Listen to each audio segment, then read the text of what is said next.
अस्सलामुअलैकुम। प्रोग्राम अमन बराबरी के साथ में खुशामदीद। मैं हूं इमरान सुल्तान। नाज़रीन, पाकिस्तान इब्तिदा से ही भारतीय साजिशों का शिकार रहा है। मुल्क में दहशतगर्दी की वारदातों में भारतीय खुफिया एजेंसी रा का मकरू किरदार अब किसी से ढका छुपा नहीं। भारतीय जासूस कुलभूषण जाधव उसके एतराफी बयान ने तमाम हकीकत बयान कर दी है।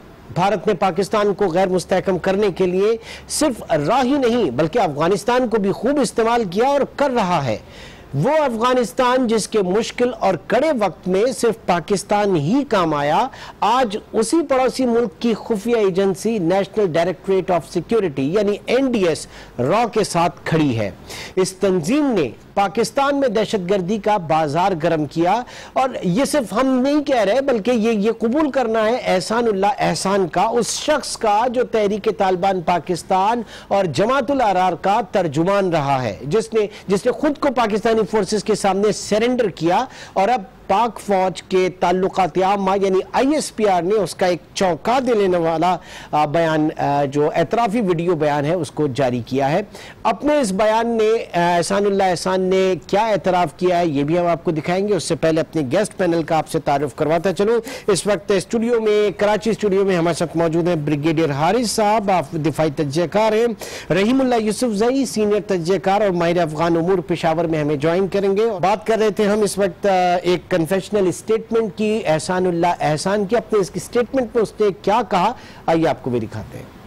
एहसानुल्लाह एहसान के मुताबिक रॉ और कलअदम तहरीक तालिबान पाकिस्तान के दरमियान याराना उस वक्त कायम हुआ जब वजीरिस्तान में ऑपरेशन के बाद तालिबान क़यादत फरार होकर अफगानिस्तान में मुकीम हुई।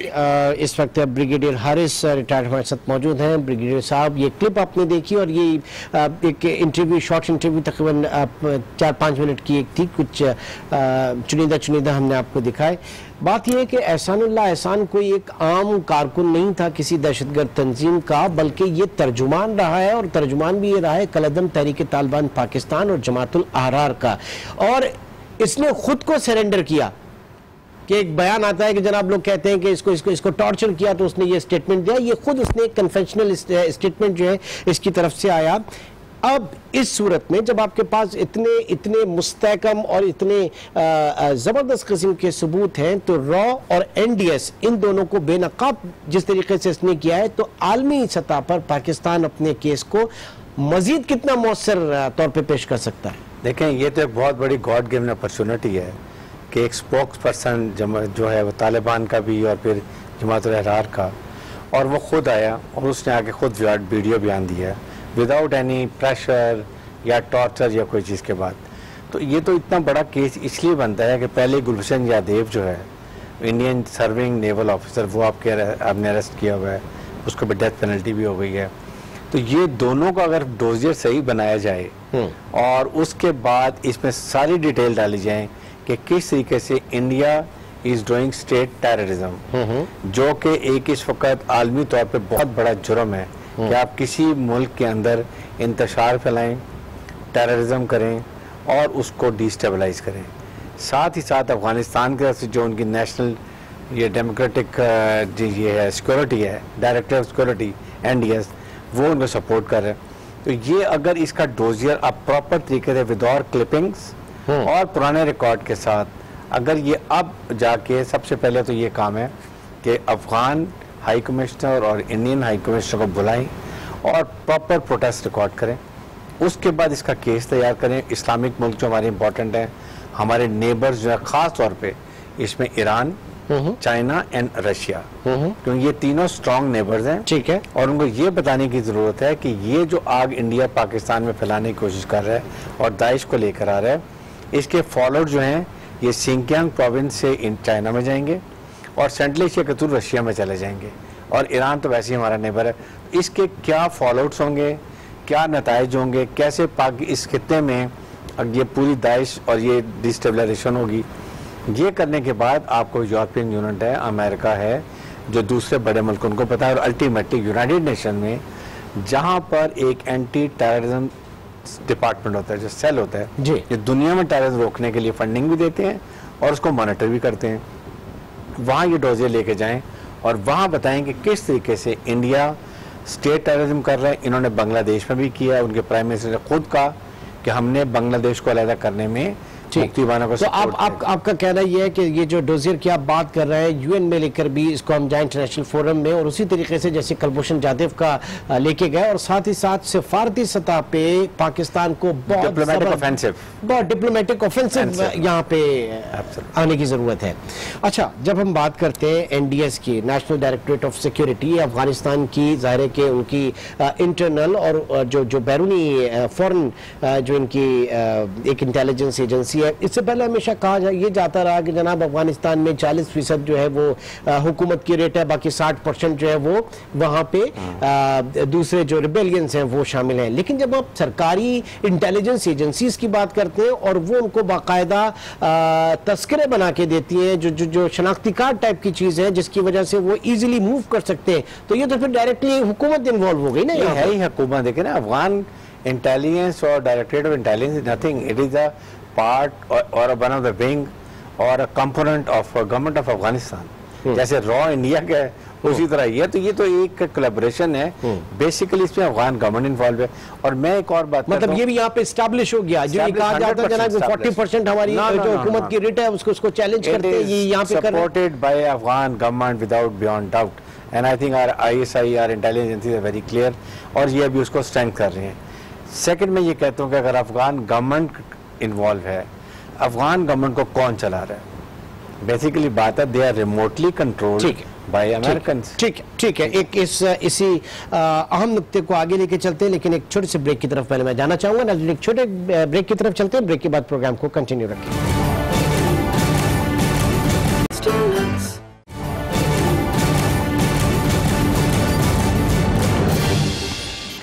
वेलकम बैक नाज़रीन, हमें ज्वाइन किया है पेशावर से रहीमुल्ला यूसुफ ज़ई साहब ने। आप सीनियर तज्ज़ियाकार हैं और अफगान उमूर पर इंतहाई गहरी निगाह रखते हैं।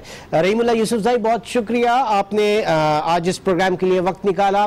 हम बात कर रहे थे यहाँ पे एहसानुल्लाह एहसान जो कि तर्जुमान रहे हैं कलअदम तहरीक तालिबान पाकिस्तान और जमातुल अहरार के, उनके एतराफ़ी बयान की जो एक चीज़ सामने आई, उन्होंने कहा कि NDS और रॉ का एक ये गठजोड़ है, और NDS की जब हम बात करते हैं तो बाकायदा ये पक्की एक बात हो जाती है कि जनाब अफगान हुकूमत भी इसमें शामिल है, क्योंकि वही उनको जो है वहाँ पे तस्करे या NIC वगैरह उन्होंने दिए बना के कि जिसकी बिना पे वो इजीली मूव कर सकते हैं अफगानिस्तान पे।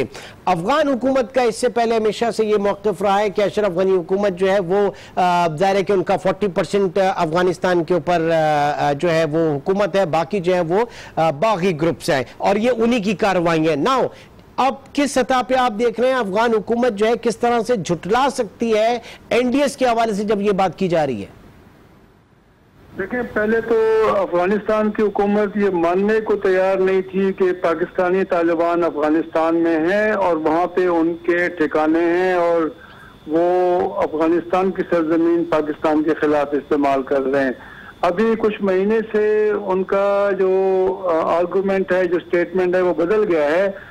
अब वो कहते हैं कि जी ये उन इलाकों में है जहाँ पे अफगान हुकूमत का कंट्रोल नहीं है, और ये भी सच्ची बात नहीं है, इसलिए कि हमें पता है कि जब ये पाकिस्तानी फौज ने गोलाबारी की थी जमातुल अहरार और तहरीक तालिबान पाकिस्तान के मराकज़ के ऊपर कूनड़ और निंगरहार के सूबे में, तो उससे अगले दिन अफगानिस्तान कि जो हुकाम है, गवर्नर जो है कूनड़ और निंगरहार, वो खुद उस जगह गए थे जहाँ पर पाकिस्तानी फौज ने गोलाबारी की थी। तो इसका मतलब ये है कि ऐसा भी नहीं है कि इनका कंट्रोल नहीं है। ये जो पाकिस्तानी तालिबान है 1000 से ऊपर होंगे तकरीबन, ये अफगानिस्तान की हुकूमत और NDS की मर्जी से, रजामंदी से अफगानिस्तान में है। और जो इनको ये डॉक्यूमेंट दिए गए, तस्करा दिया गया, इसका मतलब ये है कि पूरी तरह अफगान हुकूमत और उनका खुफिया दायरा इसमें मुलव्विस है और इनको काफी पैसे भी मिलते हैं। इनको इकट्ठा भी किया है NDS में। ये पहले तकसीम थे, इनमें काफी इख्तिलाफात थे और ये अभी बात हम सुन रहे हैं कि इन सबको एक ही प्लेटफॉर्म के ऊपर NDS ने इकट्ठा किया और ये मुश्तरका कार्रवाइयाँ भी करते हैं। और अगर अफगान हुकूमत चाहे तो ये लोग यहाँ पे नहीं रहेंगे, इनको पकड़ा जाएगा या मारा जाएगा। तो ये एक हकीकत है। पहले पाकिस्तानी हुकाम ये बात कर रहे थे लेकिन उनके पास कोई मजबूत शवाहिद नहीं थे। अब एहसानुल्लाह एहसान के एतराफी बयान के बाद बहुत मजबूत शवाहिद पाकिस्तान के हाथ आ गए हैं। अभी कोई रास्ता नहीं होगा अफगान हुकूमत के पास कि वो इसको जुटलाए। वो इनकार करेंगे, लेकिन मेरे ख्याल में जो वो इनकार करेंगे उसमें कोई इतना वजन नहीं होगा, क्योंकि ये सब कुछ हमारी आंखों के सामने हो रहा है। पहले भी खलीफा उमर मंसूर जो मास्टरमाइंड था आर्मी पब्लिक स्कूल पेशावर के हमले का दिसंबर 2014 में, वो भी अफगानिस्तान में था और उसकी मौत भी अमेरिकी ड्रोन हमले में अफगानिस्तान में हुई है। तो ये सारे कई शवाहिद हैं, पहले भी कुछ शवाहिद थे, अब और भी शवाहिद पाकिस्तान के हाथ आ गए हैं। तो यूसुफजई साहब एक बात जानना चाहूंगा कि आप क्या समझते हैं कि इस वक्त ये जो नेक्सस जो इस वक्त सामने आ गया और ये बिल्कुल खुद से सामने आया, इसमें पाकिस्तान कितने मौसर तरीके से इस मामले को सिफारती सतह पे हल कर सकता है, आगे लेके चल सकता है? जो डोजियर हमने कुलभूषण जाधव के खिलाफ हमने पेश किया यूएन में, यहाँ पे कितनी गुंजाइश बनती है? और दूसरी बात ये कि पाकिस्तान सर्जिकल स्ट्राइक कर सकता है, उसे करना चाहिए? देखिए, एक तो ये है कि हमने डोजियर बना के दिया था बलूचिस्तान के ऊपर, वहाँ जो भारतीय मुदाखलत है, जो वहाँ नेक्सस है रॉ का और एनडीएस का, और वो हमने यूएन में भी दिया, अमेरिका को भी दिया। और फिर ये है कि ये जो अभी मुदाखलत हो रही है अफगानिस्तान की सरजमीन से यहाँ पे फाटा में, पूरे पाकिस्तान में, इसका भी जाहिर है ये डोजियर बनाएंगे और ये अफगान हुकूमत को देंगे। अफगान हुकूमत को ये शवाहिद देने चाहिए, लेकिन आप देखें कि वहाँ से तो मुसलसल इनकार हो रहा है। हमने 76 अफराद, मतलूबा अफराद की फहरिस्त दी कि ये अफगानिस्तान में है, इनको पकड़ा जाए, निकाला जाए। उन्होंने उसके बदले 85 अफराद की एक फहरिस्त पाकिस्तान को पकड़ा दी कि ये पाकिस्तान में अफगान तालिबान के लोग हैं या हक्कानी नेटवर्क के। फिर उन्होंने इसमें इजाफा भी किया और 32 ट्रेनिंग कैंप्स का जिक्र किया जो उनके ख्याल में पाकिस्तान में। मेरी पाकिस्तानी आर्मी के हुकाम से बात हुई है, वो कह रहे हैं कि आए खुद निशानदेही करें जो ट्रेनिंग कैंप्स का जिक्र कर रहे हैं और खुद वो आकर देख लें या किसी तीसरी पार्टी को भिजवाएं। कहते हैं यहाँ पे कोई ट्रेनिंग कैंप नहीं है।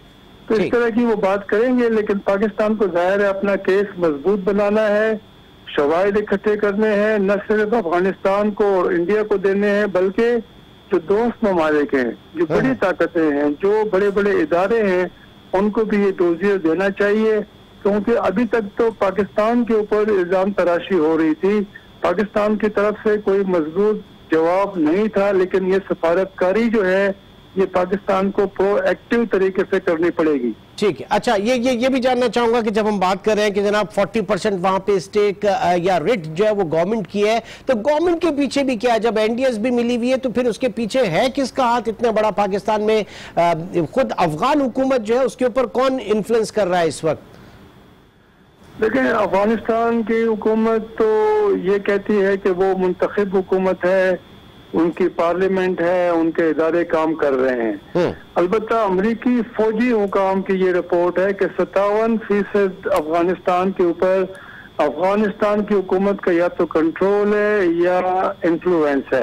ठीक। और वो कहते हैं जो बकिया इलाका है तकरीबन 35-40% वो तालिबान के कब्जे में है या उनके इन्फ्लुएंस में है। अब देखें कि अमेरिका के ऊपर इनका बहुत बड़ा इन्हिसार है, जो उनकी फौज है, Afghan national army, Afghanistan national police, जो इनके बाकी बॉर्डर पुलिस, ये सारे जो इदारे हैं, इनका जो सालाना बजट है वो तकरीबन $5 बिलियन है। और रहीमुल्लाह साहब, हम कंटिन्यू करेंगे, आप हमारे साथ मौजूद है। एक छोटी सी ब्रेक की तरफ चलेंगे और कराची स्टूडियो में ब्रिगेडियर हारिस साहब भी हमारे साथ मौजूद है। एक छोटे से ब्रेक के बाद हम दोबारा मिलते हैं।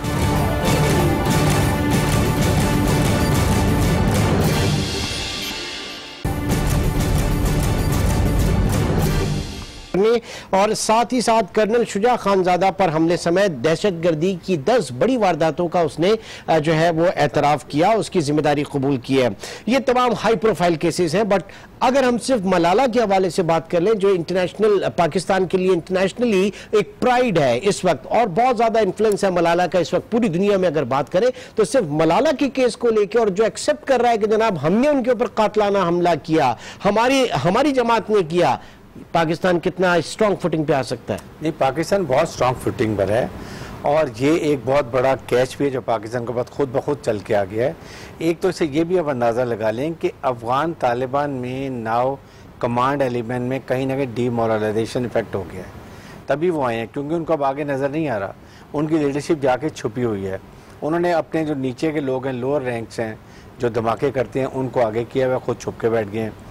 तो ये पता चलता है कि अगर जरबियास ने क्योंकि कामयाबी हासिल की, उनकी कमर तोड़ दी, अब रद्दुल फसाद चल रहे, जहाँ इनके फैसिलिटेटर्स अबैटर्स ये पकड़े जा रहे हैं, तो उनको नज़र आ रहा है कि अब इनके दिन गिने हुए हैं, इसीलिए ये आ गए हैं। अब इनसे मेरे ख्याल में हमें और बहुत इन्फॉर्मेशन मिलेगी, जिससे फ़ायदा ये होगा कि आप इनके जितने पाकिस्तान में जो इनके फैसिलिटेटर्स हैं, जो इनको प्रोटेक्शन देते हैं, जो इनको रिकॉनेसेंस कराते हैं, जो टारगेट एक्विजिशन करते हैं, ये सारे के सारे पकड़े जाएंगे और उनके पकड़े जाने से इन बड़े लीडर तक पहुंचना और आसान हो जाएगा। American interest is very clear. American देखें, अफगानिस्तान की government remotely controlled by American. General Nicholson हैं, एलिट फुट कमांडर हैं, लेकिन उनका इंटरेस्ट क्या है कि जो अमेरिकन मफादात को नुकसान पहुँचाएगा वो सिर्फ उसके खिलाफ जाते हैं। उनका कॉन्सेप्ट क्लियर है। हालांकि उनको चाहिए कि अगर वो वाकई अफगानिस्तान में हालात ठीक करना चाहते हैं तो वो पाकिस्तान के साथ सपोर्ट करें। Afghan government, Afghan army, Pakistan government, Pakistan army मिल के अगर दोनों ऑपरेशन करें तो आप देखें ये कितना आसान काम हो जाता है। ना उनको उधर बैठने की जगह मिलेगी, ना इधर मिलेगी। लेकिन यूसुफजई साहब कहते हैं कि इनकी नियति ठीक नहीं है। So this is the only reason। Rahimullah साहब, यहाँ पे ये सवाल मैं आपके सामने रखूंगा कि जब हाई प्रोफाइल केसेस की हम बात कर रहे हैं, जो उसने एडमिट किए हैं, जो उसकी जमात ने किए हैं, मलाला यूसुफजई पर कातलाना हमले का भी उसमें एतराफ़ किया है। पूरी दुनिया में इस वक्त अगर चंद इंतहाई इन्फ्लुएंस शख्सियात अगर आप कहें कि जिनका पूरी दुनिया में बहुत ज़्यादा असर और रसूख है, तो यकीनी तौर से मलाला यूसुफजई भी उसमें शामिल है। पाकिस्तान पर्टिकुलर मलाला यूसुफजई को लेकर इस केस को पूरी दुनिया में कितने मौसर तरीके से पेश कर सकता है? जी बिल्कुल, देखें अभी तो मलाला यूसुफजई को इतने अवार्ड मिल चुके हैं कि उनकी गिनती करना मुश्किल है और उसकी एक बड़ी गुडविल है, बड़ी साख है। तो अगर उसके ऊपर हमला करने वालों को पकड़ा जाए, सजा दी जाए, तो पाकिस्तान के लिए काफी अच्छे जज्बात का इजहार होगा। अमरीकी भी कहते हैं कि हम भी उसके जो जिम्मेदार हैं हमला करने वाले, उनके पीछे लगे हुए हैं। देखें, मौलाना फजलुल्लाह जो थे वो तहरीक तालिबान पाकिस्तान के सरबराह थे जब ये हमला हुआ था, और उस वक्त ये एहसानुल्लाह एहसान जो था वो उस की तंजीम में शामिल था, उसका तर्जुमान था, और उसने इस हमले को जस्टिफाई करने की भी कोशिश की थी। तो अमरीकी तो अभी तक फजलुल्लाह को या किसी और अहम बंदे को ड्रोन हमलों के जरिए नहीं मार सके। अब पाकिस्तान के हाथ ये बंदा आया है जिसने ऐलान किया था कि ये हमला पाकिस्तानी तालिबान ने किया है, और फिर बाद में कई उसने दलीलें भी दी कि ये हमला क्यों किया गया है। तो ये मेरे ख्याल में इससे मजीद भी मालूमात मिल सकती हैं, इसकी प्लानिंग कब हुई, कहाँ हुई, कौन इसमें अहम किरदार है। और फिर ये न सिर्फ पाकिस्तान का बल्कि अमरीकियों का और अफगान हुकूमत का ये फर्ज बनता है कि उन लोगों को पीछे जाएं और उनको अपने किए की सजा दें। ये तो बहुत ज़रूरी है। देखें, और भी जो वागा का हमला हुआ था बॉर्डर के ऊपर, तो वो भी इसी ने जिम्मेदारी कबूल की थी। इसमें तो जो जिम्मेदारी कबूल की वो तो बेशुमार वाक़यात हैं जी। पाकिस्तान के कोने कोने में जो हमले हुए उसकी जिम्मेदारी इसने कबूल की, पहले बतौर तर्जुमान तहरीक तालिबान पाकिस्तान और फिर बतौर तर्जुमान जमातुल अहरार। ठीक, तो इस पूरे सिनेरियो में जहाँ पे ये खुद कह रहा है कि ये जो एक नेक्सस है ये नई दिल्ली से काबुल तक का है, इंडिया जो है उसको कहाँ पे आप देख रहे हैं, भारत को कहाँ पे देख रहे हैं? वो तो अभी तक कुलभूषण जाधव वाले मामले पे अटका हुआ है। इस सिलसिले को वो कैसे लेगा, एहसानुल्लाह एहसान के बयान को? देखें, पहले भी जो पाकिस्तान ने डोजियर दिए बलूचिस्तान के ऊपर, कुलभूषण यादव का वाकया हुआ तो भारत ने उसको नहीं माना। अब भी मेरे ख्याल में उसका भी रवैया वही होगा जो पहले था, वही रवैया अफगानिस्तान की हुकूमत का भी होगा, वो तो हमें पता है। लेकिन ये है कि पाकिस्तान ने तो अपने तौर पर अपने आप को महफूज बनाना है और जो भी शवाहिद है उनको इकट्ठा करना है। अगर भारत और अफगानिस्तान की हुकूमत इसको न माने तो हमें तो ये पूरी दुनिया में ये बात करनी है कि ये ऐसा हो रहा है, पाकिस्तान को गैर मुस्तहकम करने की कोशिश हो रही है अफगानिस्तान की सरजमीन से। तो मैं समझता हूँ कि दबाव तो आएगा। ये जो इसका बयान आया है इसके 2-3 फायदे होंगे। एतराफी बयान से एक ये होगा कि हमारे पास शवाहिद आ गए, हम मजीद दबाव बढ़ाएंगे अफगानिस्तान के ऊपर और भारत के ऊपर और उनके खुफिया इदारों के ऊपर। दूसरी बात ये होगी कि जिसके अपने लोग हैं, ये जो पाकिस्तानी तालिबान की मुख्तलिफ तंजीमें हैं, तो मेरे ख्याल में वो भी डीमोरलाइज होंगे, उनकी भी हिम्मत जो है वो कमजोर होगी, क्योंकि उनका अपना आदमी सारी बातें मान रहा है और कह रहा है। यकीनी तौर से ऑपरेशन रद्दुल फसाद जो इस वक्त जारी है, इससे न सिर्फ पाकिस्तान में दहशतगर्द बल्कि अफगानिस्तान में ये जो तंजीमें छुपी हैं ये भी काफ़ी डीमोरलाइज हुई हैं। यहाँ पे भी काफ़ी, उनमें भी काफ़ी मायूसी फैली है। ये भी इसका स्टेटमेंट है। मैं इसके ऊपर भी आपसे एक चाहूँगा कि आप अपना तज्जिया पेश करें, लेकिन एक छोटे से ब्रेक के बाद, दोबारा मिलते हैं। फिर हम बात करेंगे रहीमुल्लाह यूसुफजई साहब से, जो कि सीनियर तज्जियाकार है और अफगान उमूर पर इंतहाई गहरी नज़र रखते हैं। रहीमुल्लाह यूसुफजई साहब, इस वक्त जो हम बात कर रहे थे कि काफ़ी मायूसी फैली है इन दहशतगर्द अनासिर में, पाक फ़ौज की जो हालिया रद्दुल फसाद है या डायरेक्ट जिन्होंने जाके स्ट्राइक किया अफगानिस्तान में, तो इस सिनेरियो में आप कितना देखते हैं कि पाकिस्तान फ्रंट फुट पर आके कितना आगे बढ़ सकता है और कितनी मौसर तरीके से इनको जवाब दे सकता है? देखिए, पाकिस्तान ने काफ़ी सब्र से काम लिया और अफगान हुकूमत से पाकिस्तान की हुकूमत कहती रही कि वो खुद कार्रवाई करें। अमरीकियों से भी कहा कि उनकी फ़ौज अफगानिस्तान में है तो वो जो पाकिस्तान के लिए ख़तरा हैं, जो लोग उनके खिलाफ कार्रवाई करें। उन्होंने थोड़ी बहुत कार्रवाई की। अमरीकियों ने ड्रोन हमले किए, खलीफा उमर मंसूर को तो अमरीकियों ने मारा है, लेकिन जो बाकी लोग हैं, अहम लोग, फजलुल्लाह है और इस तरह ये उमर खालिद खुरासानी है और यही हसनुल्लाह एहसान की तरह के लोग, उनके खिलाफ कोई कार्रवाई नहीं हुई। और अफगान खुफिया इदारा तो उनके साथ तावन भी करता रहा और भारत को भी मौका दिया, रॉ को भी मौका दिया, रास्ता दिया कि वो इनके साथ राब्ते कायम करे। अब ये है कि पाकिस्तान ने मजबूरन ये कार्रवाई की है। पाकिस्तान में तवातर से बड़े बड़े हमले हो रहे थे। जनवरी में आपने देखा कितने हमले हुए, फरवरी में। तो पाकिस्तान ने खुद ये कार्रवाई जो की है अफगानिस्तान के इलाके में, मेरे ख्याल में एक मजबूत पैगाम गया है कि पाकिस्तान आइंदा भी इस तरह की कार्रवाई कर सकता है। और ख़ास तौर पे जो उनके ठिकाने थे 3 जगह पर अफगानिस्तान में, उनको निशाना बनाया।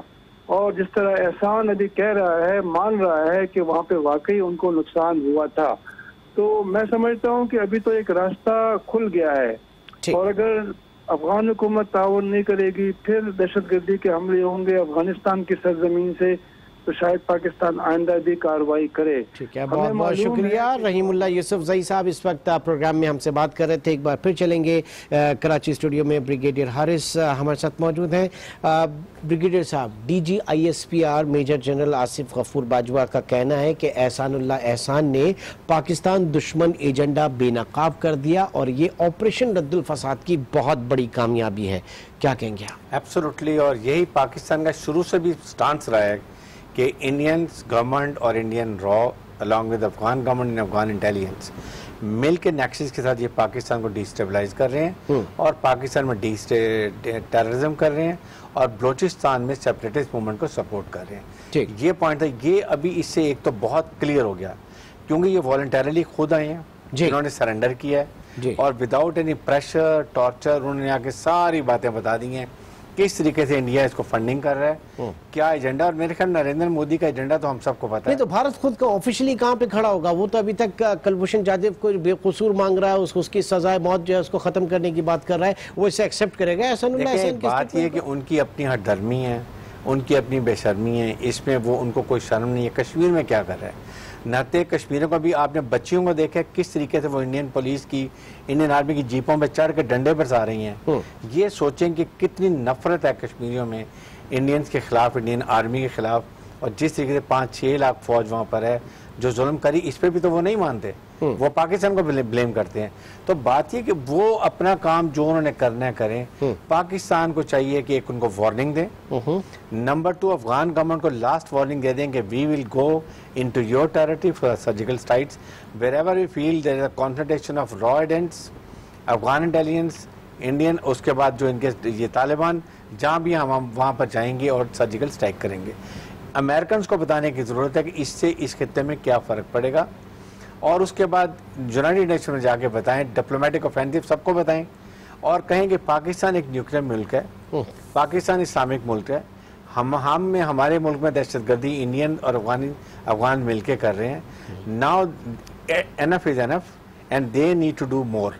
ये चीज़ उनको बताने के साथ साथ आप फिजिकल मैनिफेस्टेशन ये है कि आप रद्दुल फसाद को और फैलाएं, जितने लोगों को इसका फ़ायदा उठाएं, पकड़ें जहाँ से लीड मिल रही हैं, और अफगानिस्तान में सर्जिकल स्ट्राइक ज़रूर करें ताकि इनको ये पता चले कि पाकिस्तान आर्मी, एयरफोर्स केपेबल है इनके एरिया में जाने के लिए। और सारे यूनाइटेड नेशंस को ये सारा बताएं कि ये इंडिया पाकिस्तान में कर रहा है, स्टेट स्पॉन्सर टेररिज्म है। और हमें अपने रीजन में जो नेबर्स हैं, मैं बार बार कहता हूँ, हमें सबसे ज़्यादा उनकी ज़रूरत है। ईरान को बताएं कि ये इस्लामिक टेररिज्म और ISIS किस तरह ईरान में फैल सकती है, रशिया और चाइना में कैसे जा सकती है, क्योंकि ये 2 स्ट्रांग मुल्क हैं, इनकी दोनों की वीटो पावर है and they can play very major role in. और सीपैक में हमारे अलाई भी, हमारे पार्टनर भी हैं, तो उनके ज़ाहिर के क्या इफेक्ट पड़ेगा, सीपैक को क्या इफेक्ट पड़ेगा। जिस रूट से सीपैक आती है सारे में ये गिलगित बल्तिस्तान, फिर बलोचिस्तान, ये सारा एरिया आता है, इससे क्या फ़र्क पड़ेगा। अगर हम यहाँ पर, हमारी गवर्नमेंट को has to be very offensive, हमें अपोलोजेटिक पॉलिसी नहीं रखनी चाहिए, हिंदू मेंटालिटी में समझनी चाहिए। जितना आप हिंदू से दब के बात करेंगे, जितना उनसे नरम रवैया करेंगे, ये आप पर चढ़ाई करेंगे, आपको तंग करेंगे। जितना इनके सर पे डंडा मारेंगे, जितनी सख्ती करेंगे, उतना ये राम राम करेंगे और आपसे डर के रहेंगे। ये स्ट्रेटजी हमारी गवर्नमेंट की होनी चाहिए और आर्मी अपना काम फुल तंदे से कर रही है।